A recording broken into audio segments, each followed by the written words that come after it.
I was drinking coffee on my dad's porch when two police cars pulled up to the curb.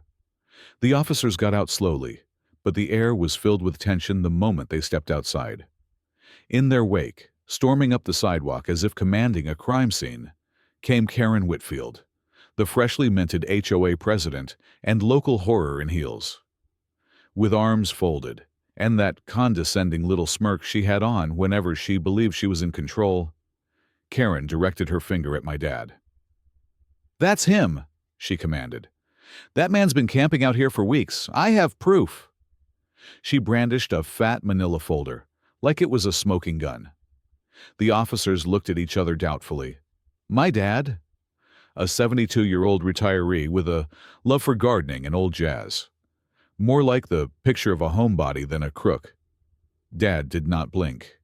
He put down his go-to mug and walked calmly inside. When he came back, he was not agitated. He was ready.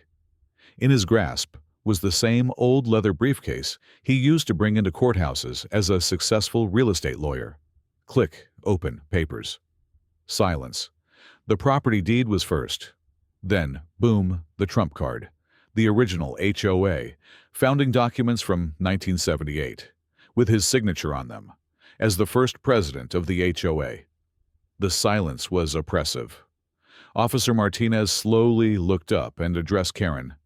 "Ma'am, are you certain you want to pursue this complaint?" Karen's face went pale. For the first time in weeks, she had no response. "But how did we end up here? Let me bring you back." Only 3 months before, Karen Whitfield bulldozed her way into the presidency of the HOA with threats of a zero-tolerance regime. She didn't simply enforce community regulations. She armed them.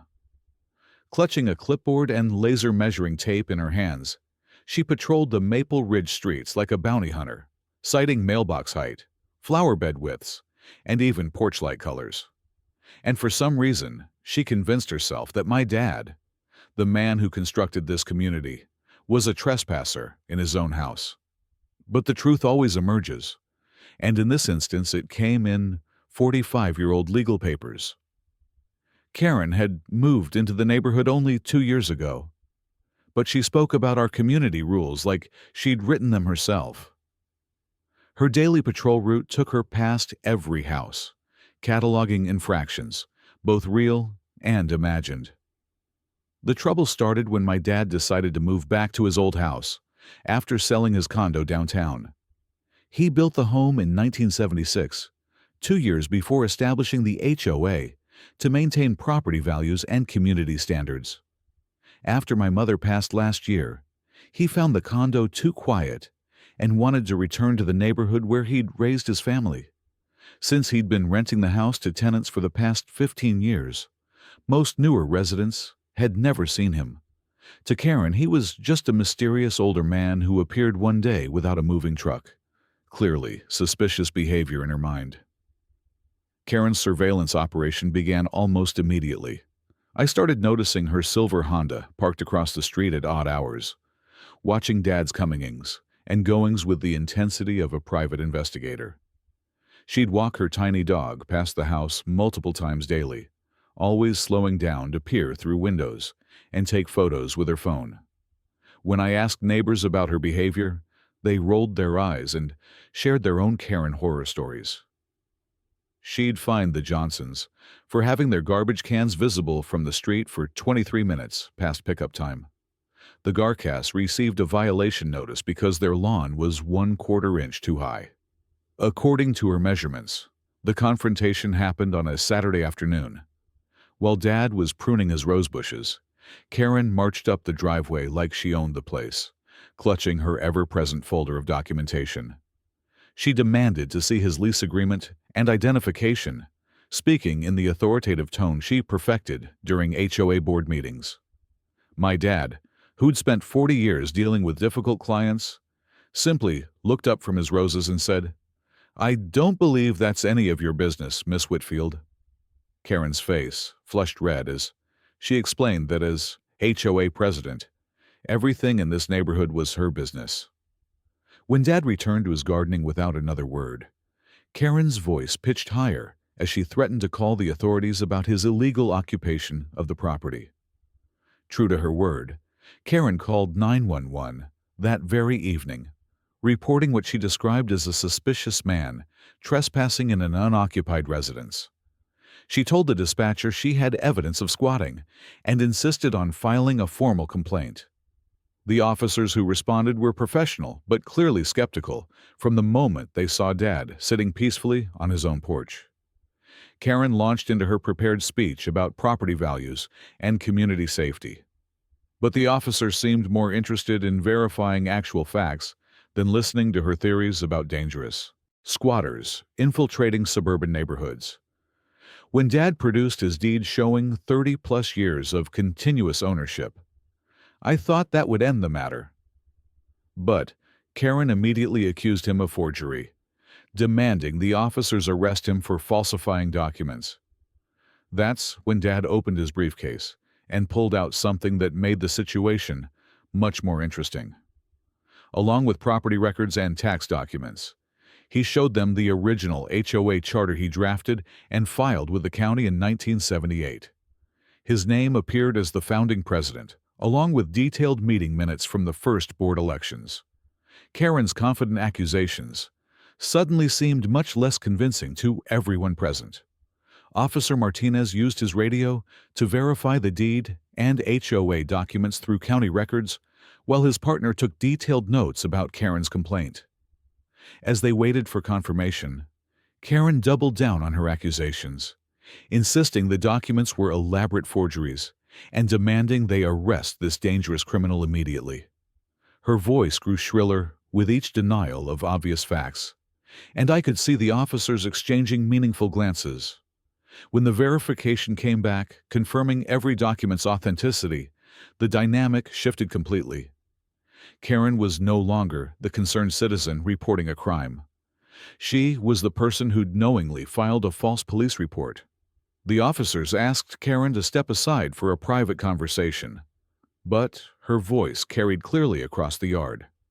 She told the dispatcher she had definitive proof of illegal activity, but now faced officers asking pointed questions about her actual evidence.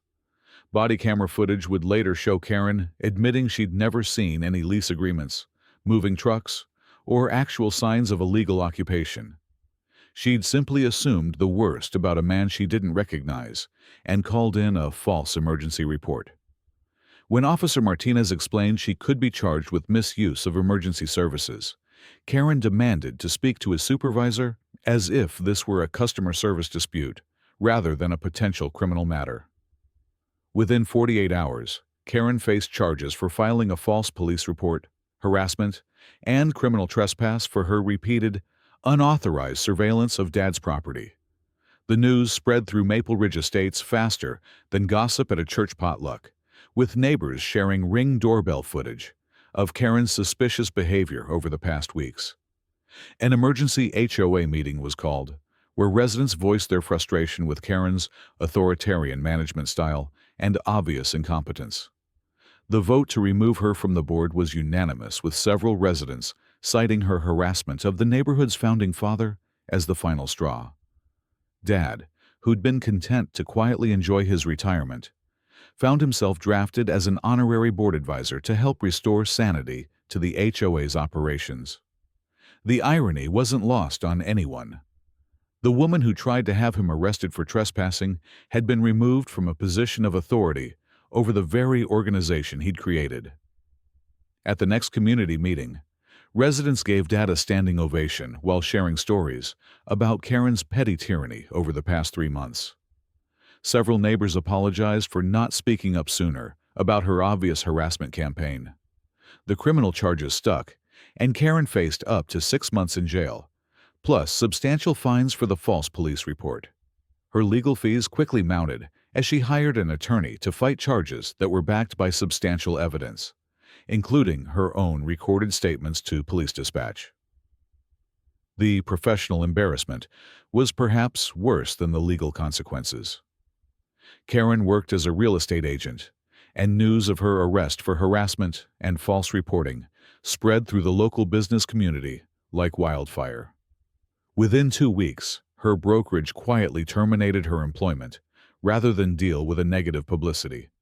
Karen's house went up for sale within a month, and she moved out of Maple Ridge Estates before her court date, apparently unable to face the neighbors she'd antagonized with her power-hungry behavior. Dad remained gracious throughout the ordeal, never gloating about Karen's downfall, but simply returning to his quiet retirement routine.